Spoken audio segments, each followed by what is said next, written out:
The first time I walked into a machine shed outside Mount Hope, Ohio, in the middle of August, I expected solar panels. What I found instead changed something. The air inside was cool enough that my forearms tightened. The place smelled like white pine, linseed oil, and dry hay. Sunlight came through the slats in long, thin bars. Somewhere above me, I could hear a soft metal whisper turning with the wind. I kept looking for the normal answer. I looked for an inverter. I looked for a fuel can. I looked for an extension cord running out to a hidden outlet. I looked for a generator tucked behind feed sacks. I stood there for 11 minutes looking for the expected thing. It was not there. And that was the moment I understood I had been wrong about everything.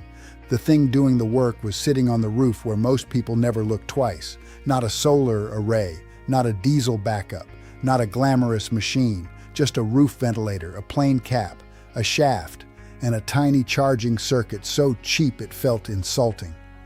I had spent years assuming electricity had to begin with panels, engines, or the grid. Standing there in that Ohio heat, listening to a roof breathe, I realized electricity can begin with pressure, temperature, and motion. You are already wasting. That is the claim, and it is smaller, stranger, and more dangerous than it sounds, because once you understand it, you stop seeing a roof as a cover.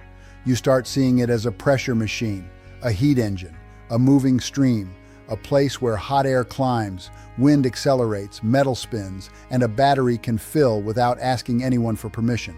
Not enough to run a central air unit, enough to light, charge, preserve, and outlast an outage. Enough to make you ask the question they never want asked.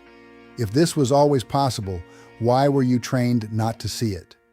I have been going back to Holmes County every harvest for 3 years. Every visit gives me the same feeling.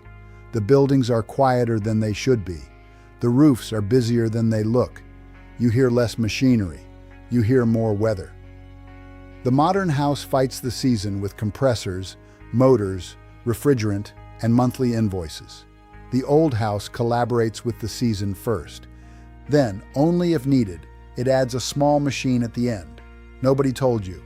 Not your builder, not your contractor, not the man who sold you the last emergency generator. I kept noticing the same contrast. In town, every problem arrived with a plug. Hot attic, buy a fan, storm coming, buy a generator, phone dead, buy a power bank, food warming, buy a bigger appliance. Out in Amish country, the sequence ran backward. First, they studied the draft, then the roof line, then the shade, then the storage. The machine came last. Sometimes it did not come at all. That is why these places unsettle you. They are not primitive, they are selective. They refuse any machine that demands permanent dependence when structure can do the heavier work. Once you see that, you notice how badly modern building forgot to think in layers. Structure first, air second, heat third, electricity last. I have been going back to that community every harvest for 3 years, and every time I find something the building industry forgot on purpose. Here is the promise. By the end of this video, you will understand how a roof device built from an $18 salvage vent and a few low-cost parts can produce real stored power, cut attic heat, and keep a small battery alive year after year. I measured 13.8 volts on a windy afternoon from a roof cap smaller than a bushel basket. And yes, this works even if your house was built 50 years ago. Stay with me, because what I found in Holmes County uses the same physics the Persians used to cool desert buildings 3,300 years ago. The science is brutally simple. Hot air rises, wind accelerates over roof ridges, pressure changes across curved metal veins create torque. Torque turns a shaft. A permanent magnet motor turned backward becomes a generator, that is all. No miracle, no mystery. Just the Seebeck-free, battery-friendly version of paying attention. In 2015, engineers publishing through Chulalongkorn University described a 24-inch roof ventilator fitted with an 18-watt DC generator. Another prototype study reported 17.5 watts at 200 revolutions per minute from from a modified rooftop ventilator. Those numbers sound tiny until you understand the use case. A modern LED lantern pulls 3 to 8 watts. A phone charger asks for roughly 5 watts. A router often runs between 6 and 12 watts. An emergency radio is less. So when a roof that was already venting begins giving you 8 to 18 watts into storage, the category changes. It stops being a gimmick. It becomes resilience. Think of it like the radiator fan in your truck, except the truck is your roof and the moving air was free anyway. Your attic already runs hotter than the rooms below it. Oak Ridge National Laboratory has documented how roofing strategies can slash summer cooling demand, and the Department of Energy has tracked roof-driven heat as a major household loss path. A powered attic fan usually spends 120 to 300 watts to move air you already wanted moving. This setup flips that logic. In practical terms, the effective coefficient of performance is positive instead of negative. 8 to 18 watt-hours of stored benefit for every 1 watt-hour you buy, versus minus 120 to minus 300 watt-hours for the conventional powered fan. That gap matters. Wind over a roof is not random chaos. At the ridge, pressure falls. Under a hot roof deck, buoyant air rises toward the highest exit point. Give those two forces a curved vane and a low-friction bearing, and the roof starts behaving like a patient turbine. Not fast, not spectacular, constant. The key is not peak power. It is accumulated power. 5 watts for 10 hours beats 50 watts for 10 minutes if what you need is charged storage when the line goes dead. That is the piece most people miss. You do not need to replace the grid with this. You need to peel off the fragile essentials. A 12-volt battery charged from roof motion can keep task lights on, preserve phone service, run a modem, power weather sensors, and keep a low-draw fan moving over a bed. If you have ever sat in a dark house during a summer outage, you already know how valuable that is. The roof is already sitting there in the wind. The question is whether you will keep ignoring it. The roof ventilator does 2 jobs at once. It bleeds off heat that would otherwise soak your rafters and ceiling deck. Then it turns part of that moving stream into charge current. Even a small system that averages 4 to 7 watts across breezy periods can put 96 to 168 watt-hours into a battery over a day. That is lights, radios, sensors, fans, and device charging during the hours that matter most. The Persians did not read this in a textbook. They figured it out the way all real knowledge gets discovered, by paying attention to what the Earth was already doing. And that gap represents a massive market in equipment, service, peak demand, and recurring monthly bills every year. And that is why you have never heard of this. The living proof hit me in Berlin, Ohio. I walked from a bright yard into a darker workshop and felt the temperature drop before my eyes adjusted. No compressor kicked on. No condenser hummed outside. I heard bootsteps, a hand plane, and that soft revolving sound above the rafters. Eli, the man showing me the building, tapped the post with one knuckle and told me, "If hot air wants out, give it a path." Then he pointed to the roof and added, "If wind wants to spin something, let it pay rent." That sentence stayed with me. 4 generations, he said. His people had been building with cupolas, ridge paths, and vented roof caps since their grandfathers' grandfathers settled the region. The knowledge came with families whose language passed through the Palatinate in Alsace before America ever saw them. The roof device I was shown had a salvaged vent shell, a rewound motor, and a small battery box mounted below the rafters. Nothing flashy, everything deliberate. Later that day, Reuben opened a different barn and showed me an older cupola with fixed louvers and no generator at all. He said his grandfather trusted moving air more than purchased promises. He was not being theatrical. He was being exact. The hayloft stayed drier. The roof boards lasted longer. The animals suffered less. Then he looked at the little charging setup in the newer building and shrugged the way practical people do when they improve an old idea without needing to worship it. "Use the wind twice," he said, "once for the heat, once for the battery, and the paper trail exists." A 1930 United States Department of Agriculture bulletin on farm barn ventilation described cupolas and aerators as functional top vent structures, not decoration. That knowledge never disappeared. It was filed away. It was waiting. Take it back further, and the pattern gets impossible to ignore. In ancient Egypt, wind-catching openings were already steering moving air into structures more than 3,300 years ago. In Persia, the Badjir refined that same principle into full roof towers. In Yazd, one windcatcher at Dawlatabad still rises 33 meters above the garden and keeps air moving through brutal summer heat. The material changed from mud brick to galvanized steel. The pressure physics did not. The Romans arrived somewhere similar from another direction. Their roof openings, clerestories, and bath structures used buoyant heat and controlled venting to move air upward and away. Medieval Germans used ridge ventilation in steep agricultural roofs because hay, moisture, and trapped heat could ruin a season's work. Separate cultures, separate centuries. Same answer. Every civilization that mastered extreme heat arrived at the same answer independently.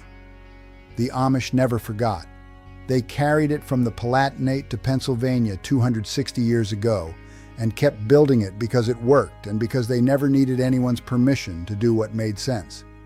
And notice the deeper pattern. None of those cultures began with equipment catalogs. They began with discomfort. They watched where heat gathered. They watched where air escaped. They noticed which walls stayed dry and which ceilings cooked the rooms below them. Then they shaped openings to guide the flow. The Amish did not read this in a glossy manual. They inherited a habit of observation. Then they kept testing it against real weather until the buildings taught the lesson back. Now we get to the part that should make you angry. The first decisive turn came in 1910, when Samuel Insull of Commonwealth Edison argued openly for centralized electric service as a natural monopoly. He was protecting central station power, meter revenue, wire investment, and every recurring bill attached to them. A farm battery charged from wind threatened decades of purchased kilowatt hours. A $44 charger on a roof was bad business if your fortune depended on monthly dependence. The mechanism was not a secret raid, it was policy, finance, and standards. In 1935, Franklin Roosevelt created the Rural Electrification Administration by executive order. In 1937, the agency drafted a Model Electric Cooperative Corporation Act and financed poles, single-phase lines, home wiring, and appliance purchases across rural America. That electrification changed lives for the better. It also decided where capital would flow. The language was plain: generation, transmission, and distribution of electric energy in rural areas. There was no matching national program for household wind chargers on roofs, battery rooms in barns, or small distributed resilience. If you financed lines, meters, and loads, you got more lines, more meters, and more loads. The alternative was not banned with one sentence. It was starved with 1,000 practical decisions. The allies were real. The Rural Electrification Administration lowered line costs and expanded demand. General Electric and other appliance manufacturers profited when every new connection needed equipment in the home. The National Electric Light Association had already spent years selling electric modernity through public campaigns and demonstration projects. Money moved in a circle. Utilities sold current. Manufacturers sold machines. Public messaging sold the dream. The roof charger could not compete with a whole culture built around the switch on the wall. Then the market collapsed. Between 1920 and 1935, American farmers bought roughly 1 million wind chargers. Wind Charger sold 6-volt units for $44 or $15 bundled with a Zenith radio and battery. Jacobs built larger systems with 10-year battery warranties. The U.S. Energy Information Administration states plainly that wind pumps and small wind turbines declined as rural electrification programs extended power lines to farms and ranches. Not because it failed, because Central Service paid better. Read that again. 1 million units. That is not folklore. That is a market. That is proof people were perfectly capable of understanding local generation before the culture of permanent billing swallowed the landscape. When the lines came, convenience won. I understand why.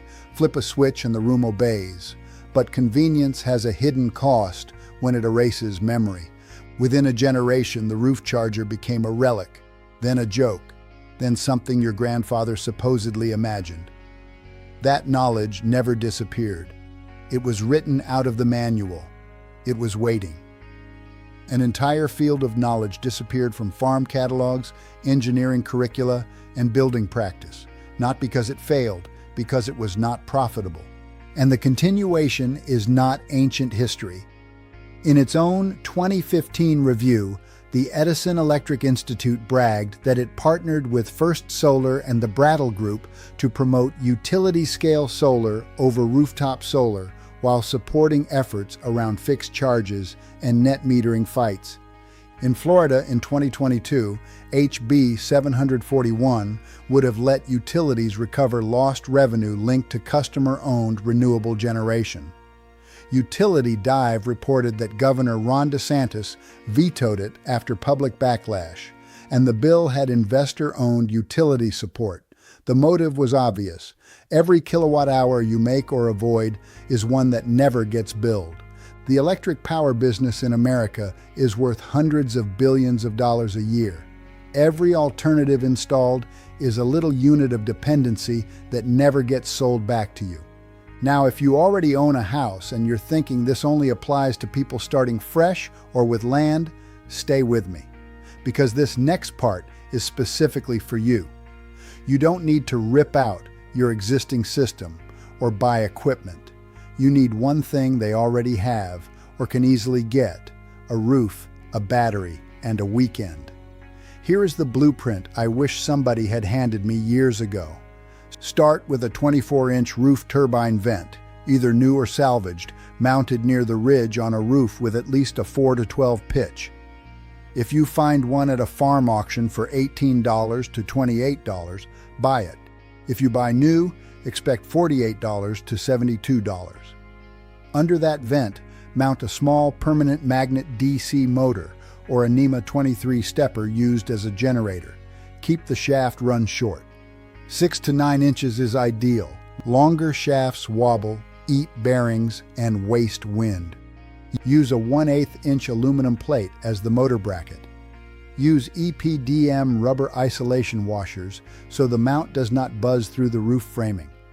Run the output through a full-wave bridge rectifier rated for 25 amps and 100 volts. Then send it into a 10-amp charge controller set for a 12-volt LIFE PO4 battery. A 12-volt 20-amp-hour battery is enough for lights, phones, and a router. If you want more reserve, step up to 40 ampy hours. Use 14-gauge THHN wire inside 3/4-inch schedule 40 PVC conduit for the drop into the attic. The roof opening matters. Give the turbine a clear throat of 10 to 12 inches below the cap. Do not choke it with random scrap flashing.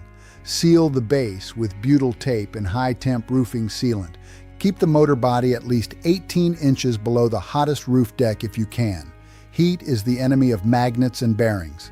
If your attic regularly hits 140 degrees Fahrenheit, add a simple aluminum heat shield behind the generator and leave a 1-inch air gap. You do not need a machine shop. A drill, step bit, crimper, rivet gun, wrench set, and multimeter will do it. One Saturday morning gets the vent mounted. Another afternoon handles wiring, rectification, and battery setup. Most people can finish the full build in one weekend. Total parts cost runs $126 to $314 if you salvage well, or $218 to $426 if you buy most pieces new. Still nowhere near the cost of a standby generator. One warning, the bridge rectifier is not optional. Direct AC or pulsed raw output from the generator causes battery heating, controller faults, and ugly charging behavior. Use the rectifier. Also, cheap sleeve-bearing motors fail fast in dusty attics. Pay the extra $12 to $19 for sealed bearings.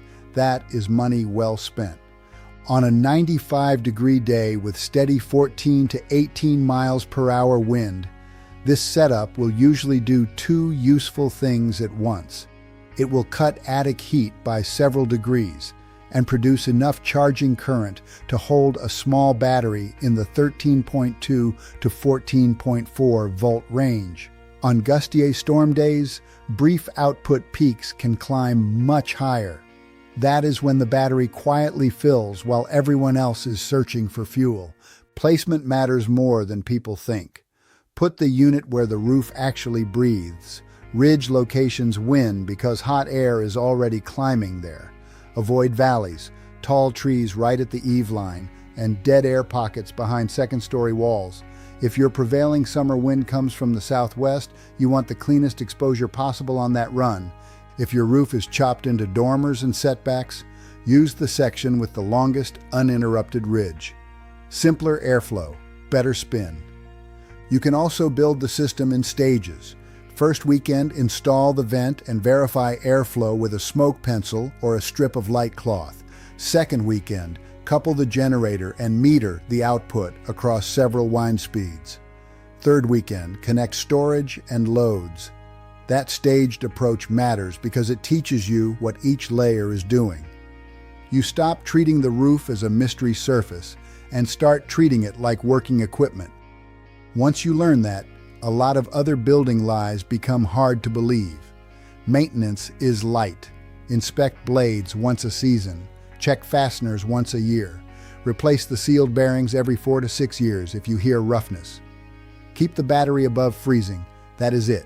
No oil changes, no carburetor, no monthly subscription to your own fear.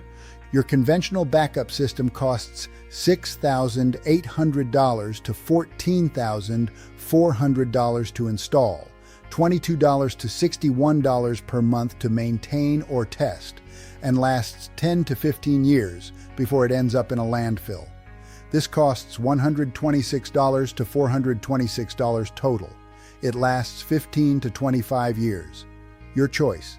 Everything I've covered across this channel, root cellar airflow, lime wash walls, gravity-fed water, I've put it all in one place. Step by step, season by season, room by room, in the order the families actually use it. Link is in the description, but stay here, because what Eli built is the part nobody is talking about yet, because the real point is bigger than one vent. Once you understand this roof device, you stop asking only how much power something makes. You start asking what work the building itself should have been doing before the bill arrived. That question changes everything, and once you build one, the fear changes shape. Storms still come, bills still come, but helplessness leaves first, and that is the most valuable power any roof can generate quietly. If you are the kind of person who believes that real knowledge has been quietly pushed aside to protect someone else's profit, you already know what to do.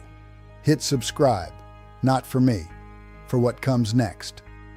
Because this is not a channel. This is a quiet movement of people who have decided they are done being sold what they already own. I want to hear from you. Drop your state, your average monthly electric bill, and the first thing you would keep powered in an outage in the comments. I read every single one. And your answers decide what we cover next. Next week, I am going to show you what a 1946 Penn State document proves about keeping a summer room cool with nothing but shade cloth, lime, and moving night air. And the archive note from 1946 that proves building experts knew it generations before they sold you sealed box living. You are not going to want to miss that one.